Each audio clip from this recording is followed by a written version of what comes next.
It's the end of the day with Ray. Hello, my friends. Well, folks, today we're going to jump in that gigantic, sharp, interactive board. I want to share my thoughts regarding two players in the industry and these two players' business strategies as I see them.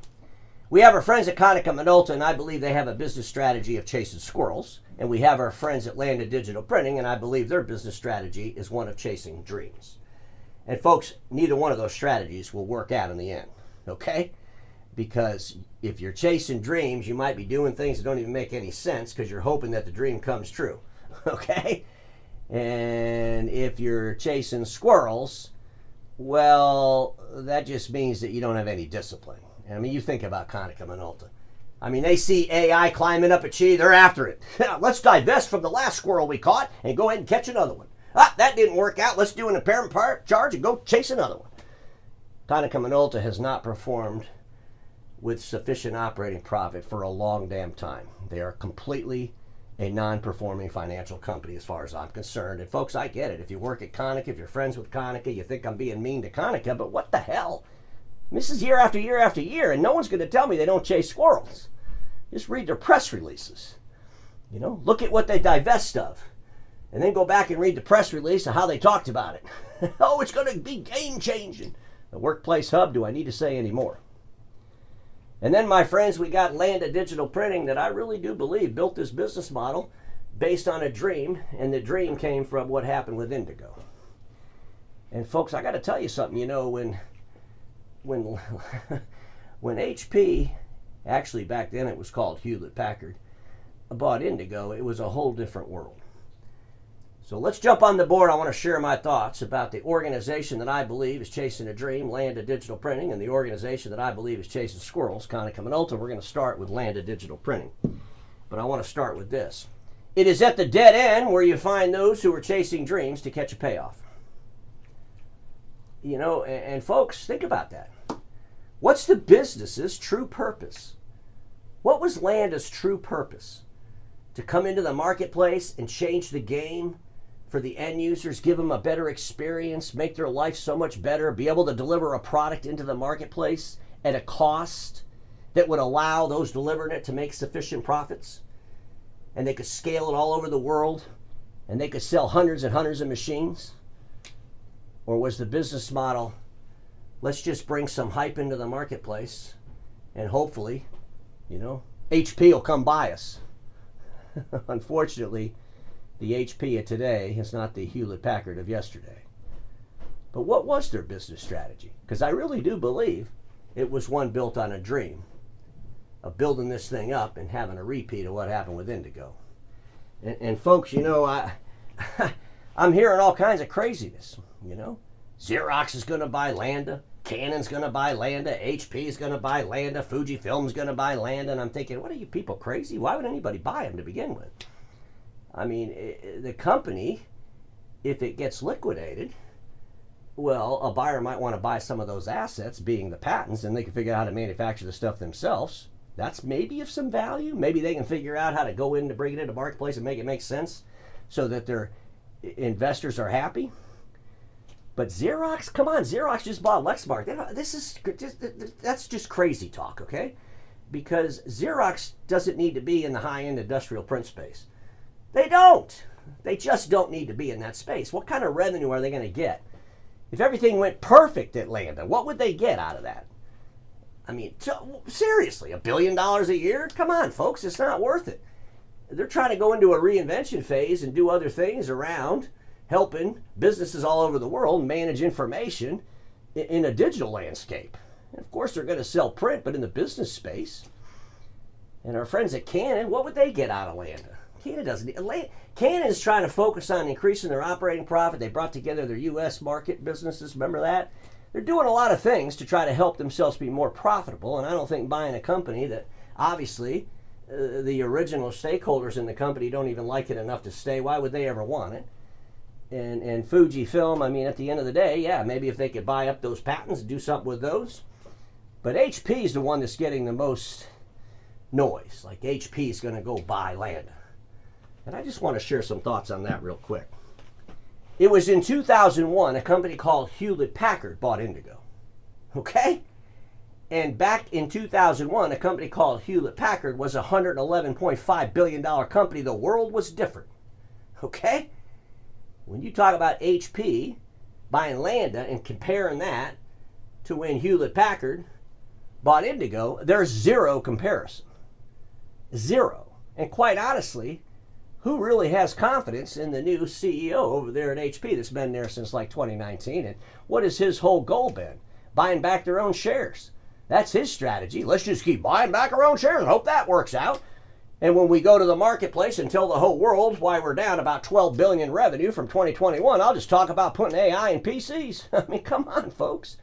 Yeah, HP's made some investments. They bought Poly, And folks, when you add that Poly revenue into the number that they're down from 21 and 22, you're talking like $12 billion down in revenue in just a few short years.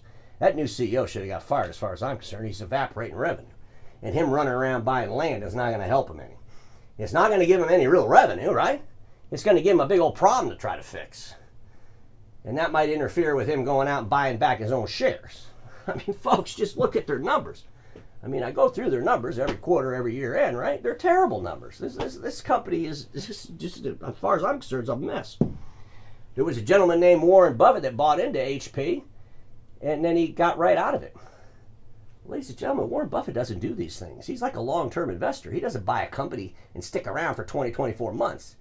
He buys a company, sticks around. He saw something in HP in 2022. And then in 2024, I guess he woke up and saw what he saw wasn't true, maybe, right? He had some big, concerns because he bailed out.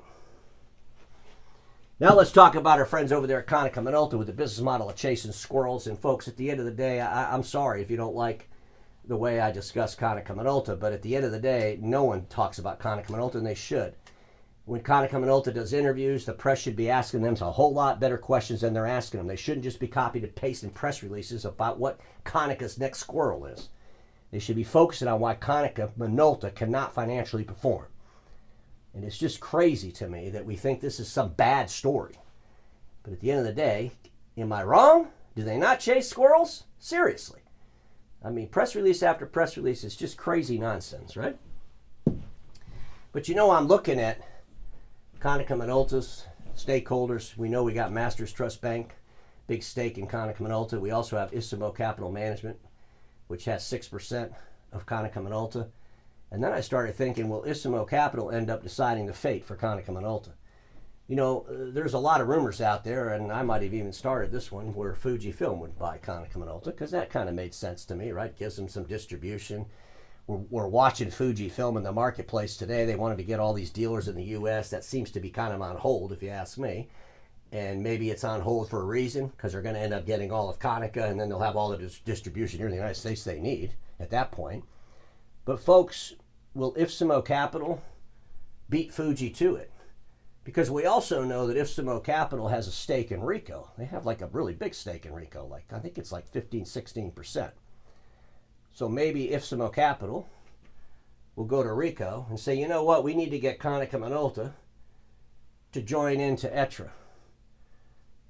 You hear what I just said there? Because if that happens, that's going to be pretty disruptive.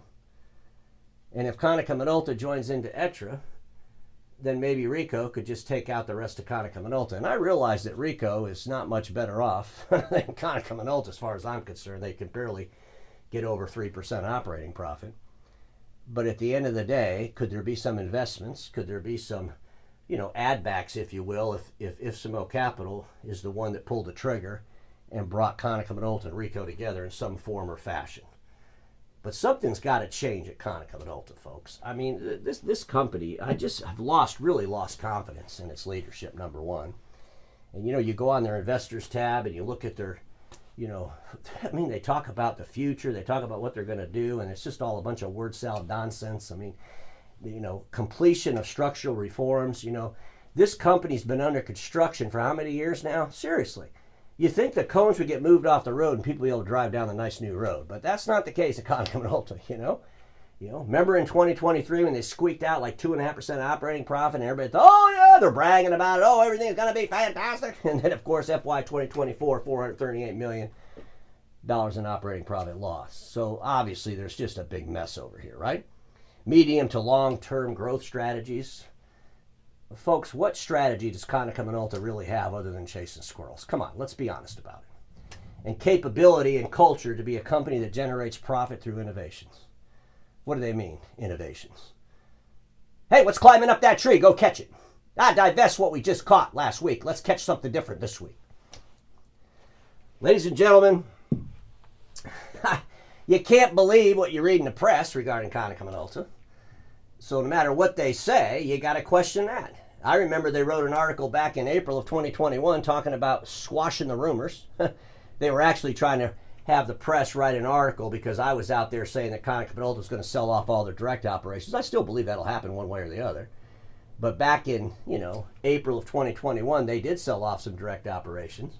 And they wanted to make sure the whole world knew in April of 2021, oh, this isn't a big deal. We're only selling a few offices. Don't worry about it. Basically, don't listen to the end of the day with Ray. Listen to this publication because they'll tell you whatever we tell them to tell you, kind of thing.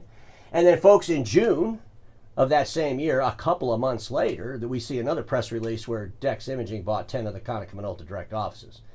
So there you go. Can you really believe what you hear in the industry's media and press? And if the industry's media and press wants to subdue the message around Konica Minolta, that's why you got to go to those investor tabs on these OEMs and look at this stuff, ladies and gentlemen. It's all right there. None of you are stupid people. When you read this stuff, you're going to say, what in the hell's going on at Konica Minolta? But if you let Konica Minolta control the narrative in the marketplace, you better get another point of view. And I'll continue to do what I do, given that other point of view, for sure. Because, ladies and gentlemen, how many in the industry have lost confidence in both Konica Minolta and Landa? I don't think Landa is anything, and I hate to say it this way, but worth saving. It's a business thing, right? And Konica Minolta, at the end of the day, I think they've had more than enough time to prove that they could actually clean up and fix that company, and I think the time has lapsed. And I think it's time for something major to change at Konica Minolta, preferably ownership. Just some things to think about, my friends, because everybody watching me knows this. Status quo is the killer of all that'll be invented. Don't get stuck there. Have a great weekend, and I'll see you all on Monday.